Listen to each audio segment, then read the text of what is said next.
Hello everyone, आप सभी का स्वागत है आपके अपने YouTube channel current affairs by Ravi पर।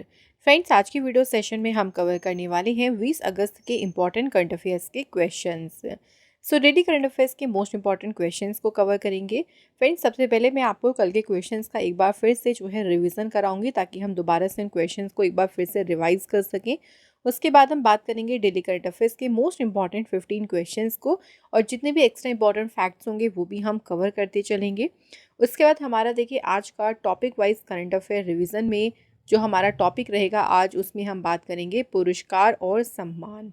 तो टॉप 10 इम्पॉर्टेंट अवार्ड्स के बारे में जानेंगे। उसके बाद फ्रेंड्स मैं आपको जीके के प्रीवियस ईयर क्वेश्चंस को कवर अप कराऊंगी। और देन फ्रेंड्स लास्ट में आप लोगों के लिए 2 टेस्ट क्वेश्चंस दे गए हैं जिनके आंसर जो हैं आप मुझे कमेंट बॉक्स में ज़रूर लिखिए। तो इसी के साथ फ्रेंड्स ये आज का हमारा वीडियो सेशन रहेगा। फ्रेंड्स, इसका जो पीडीएफ है ना वो आप लोगों को मिल जाएगा हमारे टेलीग्राम ग्रुप से। टेलीग्राम ग्रुप का नाम है करंट अफेयर्स बाय रवि। तो आप फ्रेंड्स टेलीग्राम ग्रुप पे जाकर इसको सर्च करेगा, आप वहाँ से हमारे ग्रुप को ज्वाइन कर पाएंगे। तो चलिए फ्रेंड्स, हम आज के इस इम्पॉर्टेंट सेशन को करते हैं स्टार्ट। सो देखिए कल के क्वेश्चन का चलिए क्विक रिवीजन कर लेते हैं। सो फर्स्ट हमारा क्वेश्चन है, भारत के राष्ट्रपति के सचिव के रूप में किसे नियुक्त किया गया है? आंसर, दीप्ति उमा शंकर को। पेरिस पैरालंपिक 2024 के लिए किसे भारतीय दल का ध्वजवाहक नियुक्त किया गया है? सुमित अंतिल और भाग्यश्री जाधव को। अगला क्वेश्चन है, अगस्त 2024 में किसे नया स्वास्थ्य सचिव नियुक्त किया गया है? पुण्य सलीला श्रीवास्तव को। नेक्स्ट क्वेश्चन, किस राज्य ने युवाओं के लिए रोजगार के अवसरों को बढ़ावा देने के लिए मुख्यमंत्री युवा उद्यमी विकास अभियान योजना की शुरुआत की? तो इस योजना को शुरू किया है उत्तर प्रदेश सरकार ने। किसे नया रक्षा सचिव नियुक्त किया गया है? राजेश कुमार सिंह को। अगला क्वेश्चन है, 17वें अंतर्राष्ट्रीय पृथ्वी विज्ञान ओलंपियाड का आयोजन कहाँ किया गया? बीजिंग में। किसने चेन्नई में नवनिर्मित अत्याधुनिक भारतीय तटरक्षक समुद्री बचाव समन्वय केंद्र भवन का उद्घाटन किया? तो इस भवन का उद्घाटन किया है राजनाथ सिंह जी ने। भारतीय सेना ने किसके साथ संयुक्त रूप से 15,000 फीट के करीब ऊंचाई वाले क्षेत्र में आरोग्य मैत्री हेल्थ क्यूब का अपनी तरह का पहला सटीक पैराड्रॉप ऑपरेशन शुरू किया? तो किसके साथ मिलकर किया है? भारतीय वायुसेना के साथ। किसे अमेरिकन कॉलेज ऑफ फिजिशियन के द्वारा प्रतिष्ठित distinguish mentor of the year पुरस्कार से सम्मानित किया गया है? जितेंद्र सिंह को। अगला क्वेश्चन है, भारत ने किस देश को मानवीय सहायता के तौर पर 1400 किलोग्राम कैंसर रोधी दवाएं भेजी है? किसे भेजी है? सीरिया कंट्री को। अगला क्वेश्चन है, कृषि मंत्री शिवराज सिंह चौहान ने किसानों के संवाद के लिए किस नाम से एक कार्यक्रम लॉन्च किया है? तो इस कार्यक्रम का नाम है किसान की बात। अगस्त 2024 में मिस्टर क्लीन के नाम से मशहूर किस राज्य के पूर्व मुख्यमंत्री सालसेंग सी मराक का 82 वर्ष की आयु में निधन हो गया? तो किस राज्य के पूर्व मुख्यमंत्री रहे थे ये? मेघालय राज्य की। नेक्स्ट क्वेश्चन है, 17वें राष्ट्रीय फिल्म पुरस्कार 2024 में किसे सर्वश्रेष्ठ फिल्म के पुरस्कार के रूप में चुना गया? आटम मलयालम। भारत और सेशेल्स के मुख्य न्यायाधीश द्वारा कानून और प्रौद्योगिकी, टिकाऊ परिवहन, पर्यटन और तकनीकी नवाचार पर जो अंतर्राष्ट्रीय सम्मेलन है, इसका उद्घाटन कहाँ किया गया है? तो इसका उद्घाटन हुआ है केरल के कोट्टायम में। नेक्स्ट है, वर्ष 2024-25 के लिए कितनी नई संसदीय समितियों का गठन किया गया है? तो आंसर इज 6। तो यहाँ पे फ्रेंड्स ये हमारे हो गए कल के करंट अफेयर्स का रिवीजन। सो चलिए फ्रेंड्स, पहला क्वेश्चन देख लेते हैं आज का। किसे अल्पसंख्यक मामलों के मंत्रालय के सचिव के रूप में नियुक्त किया गया है? तो जो मिनिस्ट्री ऑफ माइनॉरिटी अफेयर्स है उसके सेक्रेटरी कौन बनी है? राइट आंसर है चंद्रशेखर कुमार। ठीक है, याद रखिएगा चंद्रशेखर कुमार जो है ये अल्पसंख्यक मामलों के मंत्रालय के सचिव बनी हैं। अच्छा फ्रेंड्स, बाकी ऑप्शन को भी एक बार चलिए डिस्कस कर लेते हैं। तभी मैंने आपको पुण्य सलीला श्रीवास्तव के बारे में बताया कि जो है ये बनी है नए स्वास्थ्य सचिव। बात करें हम धीरेन्द्र ओझा के बारे में, तो धीरेन्द्र ओझा जो है ये केंद्र सरकार के बने हैं प्रमुख प्रवक्ता। ठीक है फ्रेंड्स, तो इनको भी साथ में याद रखिएगा, ये रिसेंट अपॉइंटमेंट है। क्वेश्चन के ऊपर वापस आते हैं। पंचायती राज मंत्रालय के विशेष सचिव चंद्रशेखर कुमार को अल्पसंख्यक मामलों के मंत्रालय का सचिव नियुक्त किया गया है। वह उड़ीसा कैडर से 1992 बैच के आईएएस अधिकारी हैं। अल्पसंख्यक मामलों का मंत्रालय भारत सरकार का मंत्रालय है, जिसे सामाजिक न्याय और अधिकारिता मंत्रालय से अलग करके बनाया गया है। यह भारत में अल्पसंख्यक धार्मिक समुदायों और अल्पसंख्यक भाषाई समुदायों के लिए केंद्र सरकार के विनियामक और विकासात्मक कार्यक्रमों के लिए सर्वोच्च निकाय है। अल्पसंख्यक मामलों के मंत्रालय जो है, इस मंत्रालय की स्थापना हुई थी 29 जनवरी 2006 को। मुख्यालय इसका नई दिल्ली में है और कैबिनेट मंत्री कौन है? किरेन रिजिजू। कुछ देखिए फ्रेंड्स, यहाँ पे अल्पसंख्यकों से रिलेटेड कुछ आर्टिकल्स याद रखिएगा। देखिए, जिसमें नंबर 1 पे है आर्टिकल नंबर 29। तो जो अनुच्छेद 29 है, ये अल्पसंख्यकों के हितों की सुरक्षा की गारंटी देता है, जिसमें शैक्षिक संस्थानों की स्थापना और प्रशासन का अधिकार शामिल है। अनुच्छेद 30 की बात करें तो ये अल्पसंख्यकों को अपनी पसंद के शैक्षिक संस्थानों की स्थापना और प्रशासन के अधिकार की गारंटी देता है। तो ये दोनों आर्टिकल जो है याद रखिएगा, ये अल्पसंख्यकों से संबंधित हैं। नेक्स्ट क्वेश्चन देखिए, किस राज्य के शाकाहारी एरी सिल्क को प्रतिष्ठित ओकोटेक्स प्रमाणन से सम्मानित किया गया है? तो एरी सिल्क जो है, ये किस राज्य का शाकाहारी जो एक तरीके का सिल्क है? देखिए, सही आंसर है यहाँ पे असम राज्य है। तो असम के एरी सिल्क को राज्य की समृद्ध सांस्कृतिक विरासत के प्रतीक के रूप में ओकोटेक्स प्रमाणन से जो है सम्मानित किया गया है। उत्तर पूर्वी क्षेत्र के विकास मंत्रालय के तहत उत्तर पूर्वी हस्तशिल्प और हथकरघा विकास निगम ने एरी सिल्क के लिए ओकोटेक्स प्रमाणन प्राप्त किया है। एरी सिल्क जो है, इसे अक्सर जो है दुनिया का एकमात्र शाकाहारी रेशम इसको कहा जाता है। लंबे समय से ये अपनी नैतिक उत्पादन प्रक्रिया के लिए काफ़ी प्रसिद्ध है। ओकोटेक्स प्रमाणन जो है, इसके बारे में बात करें तो ये एक कठोर मानक है जो ये सुनिश्चित करता है कि वस्त्रों का हानिकारक पदार्थों के लिए परीक्षण किया जाता है और पर्यावरण के अनुकूल परिस्थितियों में उत्पादन किया जाता है। तो ये चेक किया जाता है, इसमें इसको सुनिश्चित किया जाता है इस प्रमाणन सर्टिफिकेट में। असम राज्य जो है, देखिए यहाँ पे लोकेटेड है असम। स्थापना हुई थी असम की 26 जनवरी 1950 को। राजधानी दिसपुर है। मुख्यमंत्री हैं हिमंत विश्व शर्मा और राज्यपाल हैं लक्ष्मण प्रसाद आचार्य। असम से मैं आपको चलिए एक दो इम्पॉर्टेंट न्यूज़ रिवाइज करा देती हूँ। तो असम सरकार ने जो है अभी हाथी ऐप नाम से जो है एक एप्लीकेशन को जो है असम सरकार ने लॉन्च किया था। नेक्स्ट याद रखेंगे, सरपंच संवाद मोबाइल एप्लीकेशन भी असम सरकार ने ही शुरू करी थी। असम सरकार ने खेल महारण को ऑर्गेनाइज किया था अपने यहाँ राज्य में। इसके अलावा आयुष्मान असम स्कीम भी यहाँ पे शुरू की गई थी। तो ये सभी न्यूज़ याद रखनी है, कहाँ से? असम राज्य से ही। आइए नेक्स्ट क्वेश्चन की बात करते हैं। क्वेश्चन है अगला, किसे वित्त मंत्रालय के अधीन वित्तीय सेवाएं विभाग का सचिव नियुक्त किया गया है? तो जो वित्तीय विभाग है, वित्तीय जो डिपार्टमेंट ऑफ फाइनेंशियल सर्विस है, उसके अभी सेक्रेटरी यानी सचिव कौन नियुक्त हुए हैं? आंसर है नागाराजू मद्दीराला। तो नागाराजू मद्दीराला जो है, ये त्रिपुरा कैडर से 1993 बैच के आईएएस अधिकारी हैं। वित्त मंत्रालय की बात करें तो इसकी स्थापना हुई थी अक्टूबर 29, 1946 में। मुख्यालय नई दिल्ली में है और कैबिनेट मंत्री कौन है? निर्मला सीतारमण। वित्त मंत्रालय के अंतर्गत वित्तीय सेवा विभाग आता है और ये विभाग सार्वजनिक क्षेत्र के बैंकों, वित्तीय संस्थानों, बीमा कंपनियों और पेंशन सुधारों से जुड़े मामले को देखता है। नेक्स्ट क्वेश्चन देखिए, 2025 आईसीसी अंडर 19 महिला टी20 विश्व कप की मेजबानी कहाँ की जाएगी? नेक्स्ट ईयर होने वाला है आईसीसी अंडर 19 वुमेन्स टी20 वर्ल्ड कप, और इस वर्ल्ड कप को कौन सा देश जो है इसको होस्ट करेगा? तो ये वर्ल्ड कप होगा मलेशिया कंट्री में। ठीक है, तो 2025 में होगा ये वर्ल्ड कप और मलेशिया इस बार जो है दूसरे बार इसकी मेजबानी करेगा। इसमें 16 टीमें भाग लेंगी और ये टूर्नामेंट 18 जनवरी से 2 फरवरी 2025 तक खेला जाएगा। अब देखो, ये दूसरा संस्करण था। अगर हम पहले संस्करण की बात करें तो साउथ अफ्रीका में खेला गया था पहला संस्करण, जिसमें भारत ने इंग्लैंड को हराकर खिताब जीता था। तो इस पहले संस्करण में विजेता टीम कौन सी रही? भारत। अगला क्वेश्चन है, अगस्त 2024 में भारतीय तटरक्षक बल के महानिदेशक का 59 वर्ष की आयु में चेन्नई में निधन हो गया, उनका क्या नाम है? हाल ही में देखिए जो है भारतीय तटरक्षक बल के जो डायरेक्टर जनरल है उनका निधन हो गया, इनका नाम बताना है। तो फ्रेंड्स, इनका नाम है राकेश पाल।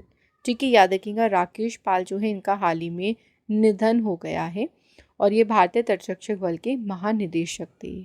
राकेश पाल को जुलाई 2023 में भारतीय तटरक्षक बल के 25वें महानिदेशक के रूप में नियुक्त किया गया है। उन्हें फ्लैग ऑफिसर, कमांडर जैसे महत्वपूर्ण पदों पर भी सेवाएं दी थी उन्होंने। राकेश पाल जनवरी 1989 में भारतीय तटरक्षक बल में शामिल हुए थे। राकेश पाल को उनकी शानदार सेवा के लिए वर्ष 2013 में तटरक्षक पदक और 2018 में उन्हें मिला था राष्ट्रपति तटरक्षक पदक। तो ये दोनों इंपॉर्टेंट अवार्ड से उनको सम्मानित किया गया था। तो यहाँ पे देखिए हमारे लिए इंपॉर्टेंट रहेगा, यहाँ पे ये भी याद रखिए कि जो अवार्ड्स इनको मिले थे ये कौन सी ईयर में मिले थे, ये भी हमारे लिए इंपॉर्टेंट हो जाता है। बात करते हैं भारतीय तटरक्षक बल के बारे में, तो ये एक समुद्री कानून प्रवर्तन और खोज एवं बचाव एजेंसी है। भारतीय तटरक्षक बल की स्थापना हुई थी 1978 में और देखिए फ्रेंड्स, इसका मुख्यालय कहाँ पे है? नई दिल्ली में। अगला क्वेश्चन देखिए, वर्ष 2024 में पहला संयुक्त कमांडरों का सम्मेलन कहाँ आयोजित किया जाएगा? तो ये पहला ही एडिशन होगा जॉइंट कमांडर्स कॉन्फ्रेंस का और इसका आयोजन कहाँ किया जाएगा? राइट आंसर है लखनऊ। तो उत्तर प्रदेश में लखनऊ में जो है सम्मेलन का आयोजन होगा। पहली बार ये सम्मेलन होगा और ये लखनऊ में 4 सितंबर से 2 दिन तक चलेगा। रक्षा मंत्री की अध्यक्षता में संयुक्त कमांडरों का सम्मेलन हर साल सेनाओं के द्वारा आयोजित किया जाएगा। तो अगर बात ये पूछें आप लोगों से कि इस सम्मेलन की अध्यक्षता कौन करेंगे, ये भी याद रखेंगे, रक्षा मंत्री। और वर्तमान में हमारे रक्षा मंत्री कौन है? राजनाथ सिंह। इस बार देखिए इसकी थीम क्या रही? सशक्त और सुरक्षित भारत, सशस्त्र बलों में परिवर्तन। उत्तर प्रदेश की स्थापना हुई थी 24 जनवरी 1950 को। राजधानी लखनऊ है। राज्यपाल है आनंदीबेन पटेल और मुख्यमंत्री हैं यहाँ के योगी आदित्यनाथ। अभी देखिए रिसेंट हाल ही में उत्तर प्रदेश ने लॉन्च किया था युवा नाम से जो है एक अभियान को शुरू किया था, मुख्यमंत्री युवा उद्यमी विकास अभियान को। इसके अलावा यहाँ पे मित्र वन नाम से एक पहल शुरू करी गई थी। नेक्स्ट याद रखेंगे फ्रेंड्स, उत्तर प्रदेश की सरकार ने जो है डॉल्फिन को अपना स्टेट एक्वेटिक एनिमल जो है डिक्लेयर किया। नेक्स्ट हमें याद रखना है इंडिया का जो पहला वैदिक थीम पार्क है, ये पार्क कहाँ पर खुला है? उत्तर प्रदेश के नोएडा सिटी में। इसके अलावा याद रखिएगा फ्रेंड्स, उत्तर प्रदेश की सरकार ने वर्ल्ड का पहला एशियन किंग वल्चर यानी जो गिद्ध संरक्षण केंद्र है, ये एशिया का पहला देखिए गिद्ध संरक्षण केंद्र है और ये केंद्र कहाँ पे खोला गया था? उत्तर प्रदेश में। अगले क्वेश्चन देखिए फ्रेंड्स, अगला इंपॉर्टेंट क्वेश्चन है, विश्व फोटोग्राफी दिवस 2024 कब मनाया गया है? तो वर्ल्ड फोटोग्राफी डे ये सेलिब्रेट किया गया है कब? 19 अगस्त को। हर साल 19 अगस्त को मनाते हैं विश्व फोटोग्राफी दिवस। इस दिवस का उद्देश्य है फोटोग्राफी के बारे में चर्चा करना और उन लोगों को प्रोत्साहित करना है जो फोटोग्राफी का शौक या करियर के रूप में अपनाना चाहते हैं। थीम देखिए क्या है? तो इस बार की थीम क्या है? एक संपूर्ण दिन, एन एंटायर डे। पहला देखिए विश्व फोटोग्राफी दिवस 19 अगस्त 2010 को आयोजित किया गया था। अगला क्वेश्चन है, अगस्त 2024 में किस देश के विदेश मंत्री आरजू राणा देओ 5 दिवसीय भारत की यात्रा पर आई हैं? तो ये किस देश के विदेश मंत्री हैं? सही आंसर है नेपाल। नेपाल देश की विदेश मंत्री हैं आरजू राणा देओ और ये 5 दिन की विदेश यात्रा पर यानी भारत की यात्रा पर आई हैं। इस यात्रा के दौरान उन्होंने विदेश मंत्री एस जयशंकर से मुलाकात कर द्विपक्षीय संबंधों को मजबूत करने और आपसी हितों और सहयोग को बढ़ावा देने के लिए उपायों पर चर्चा की है। उनकी यह यात्रा भारत के विदेश सचिव विक्रम मिस्री की काठमांडू यात्रा के 1 सप्ताह बाद हो रही है। तो आपको यहाँ पे इनका नाम भी याद रखना है। और ये किस देश के विदेश मंत्री हैं? नेपाल देश की। नेपाल देश की बात करती हैं तो भारत का देखिए पड़ोसी देश है। यहाँ की राजधानी काठमांडू है, मुद्रा है नेपाली रुपया, प्रधानमंत्री का नाम है केपी शर्मा ओली और राष्ट्रपति हैं रामचंद्र पौडेल। नेपाल में विश्व की सबसे ऊंची चोटी है जिसको हम कहते हैं माउंट एवरेस्ट। लेकिन माउंट एवरेस्ट जो है फ्रेंड्स, ये नेपाल में इसको किस नाम से जानते हैं? तो इसे कहते हैं यहाँ पे सागर माथा के नाम से। ठीक है, क्लियर हो गया यहाँ तक? चलिए आइए नेक्स्ट क्वेश्चन देख लेते हैं। अगला क्वेश्चन है, किसे कार्मिक एवं प्रशिक्षण विभाग का सचिव नियुक्त किया गया है? तो जो department of personal and training है उसके अभी सेक्रेटरी कौन नियुक्त हुए हैं? विवेक जोशी अपॉइंट हुए हैं। तो अब तक वित्त मंत्रालय में वित्तीय सेवाएं के सचिव का दायित्व संभाल रही हरियाणा कैडर के 1989 बैच की आईएएस विवेक जोशी को कार्मिक एवं प्रशिक्षण विभाग का सचिव बनाया गया है। अच्छा, इस विभाग की बात करें तो केंद्र सरकार की ये समन्वय एजेंसी है जो कार्मिक मामलों, विशेषज्ञ रूप से भर्ती, प्रशिक्षण, कैरियर विकास और कर्मचारियों के कल्याण से संबंधित मुद्दों को देखती है। और इसी विभाग की जो है सचिव बनी है विवेक जोशी। अगला क्वेश्चन है, अगस्त 2024 में 17वें दिव्य कला मेले का उद्घाटन कहाँ किया गया? तो इस बार दिव्य कला मेला का कौन सा संस्करण देखिए आयोजित हुआ? 17वां। और इसका उद्घाटन किया गया है कहाँ पे? रायपुर, छत्तीसगढ़ में। भारत सरकार के सामाजिक न्याय और अधिकारिता मंत्री डॉक्टर वीरेंद्र कुमार ने छत्तीसगढ़ की राजधानी रायपुर में 15वें दिव्य कला मेले का उद्घाटन किया है। ये मेला 16 अगस्त से लेकर 23 अगस्त तक आयोजित किया जाएगा। दिव्य कला मेला भारत सरकार द्वारा विकलांग कलाकारों को उनके उत्पादों तक बाजार पहुंच प्रदान करने, आर्थिक रूप से सशक्त बनाने के लिए इसको शुरू किया गया। अच्छा, इसका मेन उद्देश्य क्या है? तो इसका मेन उद्देश्य है जो विकलांग है, देखिए विकलांग दिव्यांग कलाकार हैं, उनके कौशल को विकसित करना भी इसका मुख्य उद्देश्य है दिव्य कला मेला का।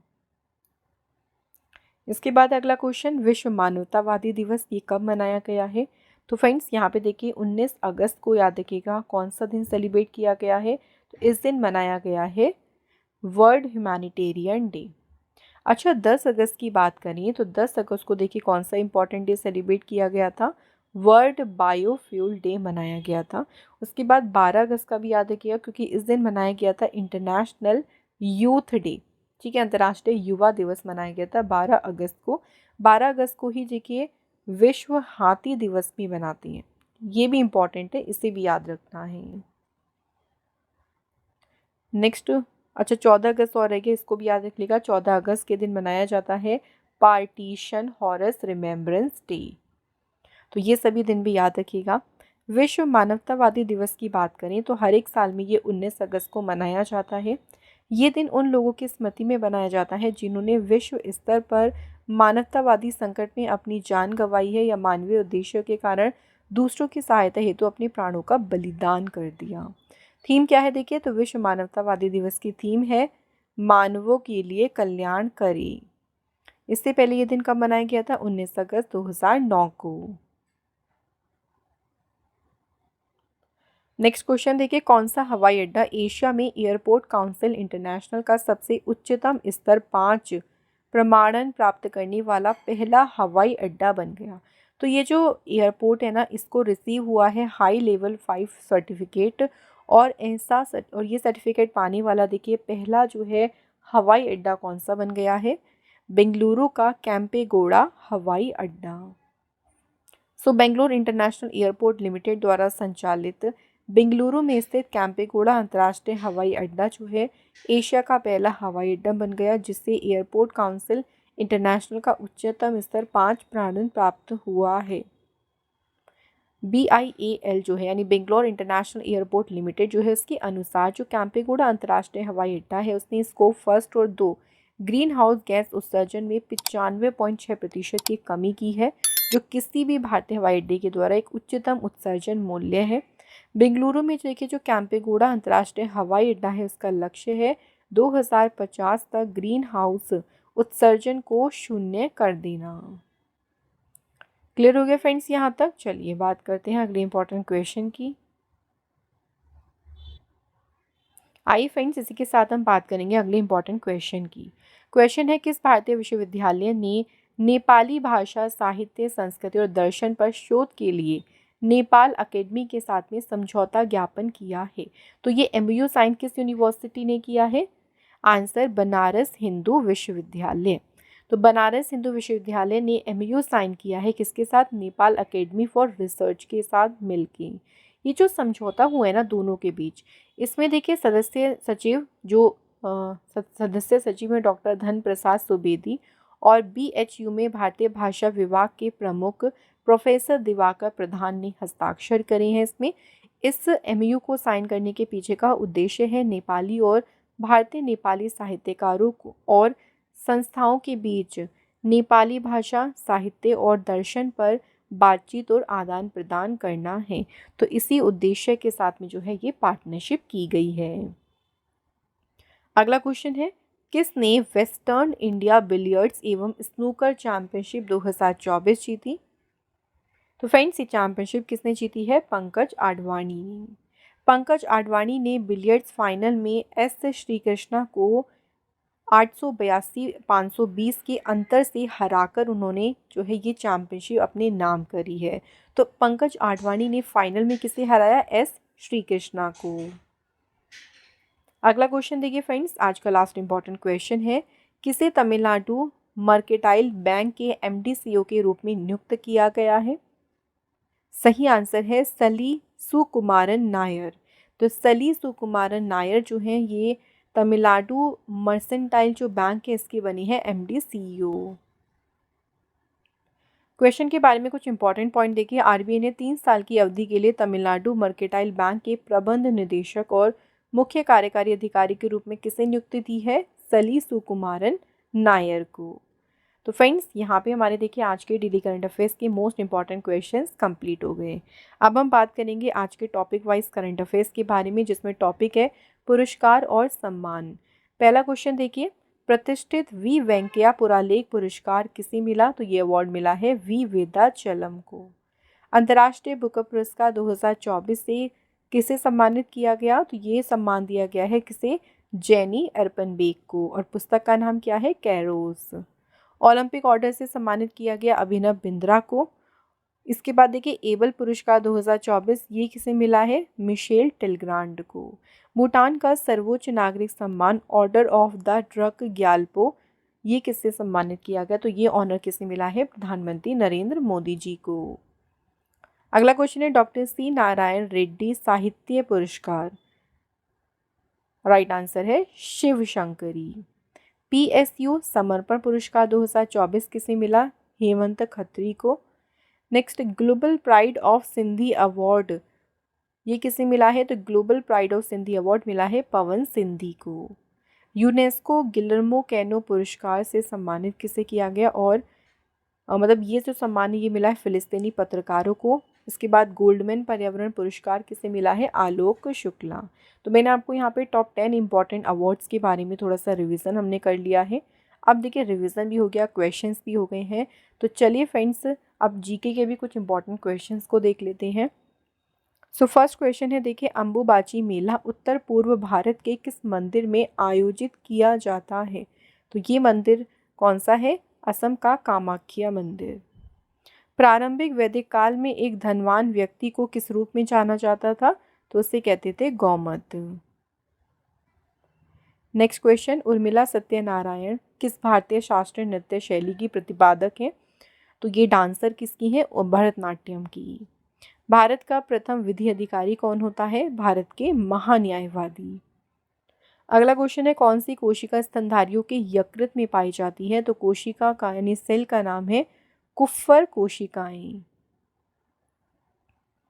नेक्स्ट क्वेश्चन, किस सितार वादक को वर्ष 1999 में भारत रत्न से सम्मानित किया गया था? तो देखिए ये कौन सा इंस्ट्रूमेंट प्ले करते हैं? सितार, ये भी याद रखना है। और तो देखिए फ्रेंड्स, उनका नाम है पंडित रविशंकर। इसके बाद नेक्स्ट क्वेश्चन है हमारा, पहले पैरालंपिक खेल किस वर्ष में आयोजित किए गए थे? तो इनका आयोजन हुआ था 1960 में। नेक्स्ट क्वेश्चन, पेट से निकलने वाले अम्लीय भोजन को क्षारीय बनाने में क्या मदद करता है? पित्त रस, bile juice. Next question, Param Vir Chakra, Ashoka चक्र, वीर चक्र किस अवसर के दौरान प्रदान किए जाती हैं? तो ये सभी ऑनर दिए जाते हैं गणतंत्र दिवस के अवसर पर। 2031 ओडीआई क्रिकेट विश्व कप की मेजबानी कौन सा देश करेगा? भारत और बांग्लादेश। तो 2031 में जो ओडीआई देखिए क्रिकेट विश्व कप होंगे, ये भारत और बांग्लादेश दोनों ही कंट्रीज़ में आयोजित किए जाएंगे। तो यहाँ पे हमारे जीके के भी प्रीवियस ईयर क्वेश्चंस कंप्लीट हो गए। अब देखिए यहाँ पे आपके टेस्ट क्वेश्चंस आती हैं। दो यहाँ पे आप लोगों को टेस्ट क्वेश्चंस मिलेंगे, आप सब इनके आंसर मुझे कमेंट करके ज़रूर लिखें। पहला क्वेश्चन देखिए, अगस्त 2024 में किस देश की विदेश मंत्री आरजू राणा दियो 5 दिवसीय भारत की यात्रा पर आई हैं? नेक्स्ट क्वेश्चन है, किसे अल्पसंख्यक मामलों के मंत्रालय के सचिव के रूप में नियुक्त किया गया है? तो जो मिनिस्ट्री ऑफ माइनॉरिटी अफेयर्स है उसके सेक्रेटरी कौन बनी है? तो इन दोनों क्वेश्चन के आंसर आप मुझे जल्दी से कमेंट बॉक्स में लिख दीजिए फ्रेंड्स। और फ्रेंड देखिए, अगर आप किसी भी एग्ज़ाम की प्रिपरेशन कर रही हैं, उन सभी कॉम्पिटिटिव एग्ज़ाम से रिलेटेड हमारे जो है वेबसाइट पर आपको काफ़ी सारी ई बुक्स मिल जाएंगी। वेबसाइट के लिए आप लोग गूगल पर सर्च करना www.ravibookspdf.com। तो आपको देखिए यहाँ पे मंथली जो है पेड पीडीएफ्स भी मिल जाएंगी और आप लोगों को जो है सब्जेक्ट वाइज में मिल जाएंगी, यानी पॉलिटी, ज्योग्राफी, हिस्ट्री, अलग अलग बुक्स की जो है इंपॉर्टेंट क्वेश्चंस जो है हमने उसमें दिए हैं। तो इन सभी को आप हमारी वेबसाइट से इजीली बाय कर सकती हैं। इसके अलावा फ्रेंड, डेली करंट अफेयर्स के सेशन का जो पीडीएफ है वो आप लोग को टेलीग्राम पे मिलेगा, करंट अफेयर्स बाय रवि। तो आप लोग टेलीग्राम पर इसको सर्च करना, वहाँ से आप हमारे ग्रुप को ज्वाइन कर लेना। अगर आप फ्रेंड डेली जो है फ्री टेस्ट देना चाहती हैं, यानी अपने क्वेश्चंस को और भी अच्छे से प्रिपेयर करना चाहती हैं, उसके लिए आपको हमारी सिर्फ एप्लीकेशन डाउनलोड करनी है प्ले स्टोर से, रवि स्टडी जीके।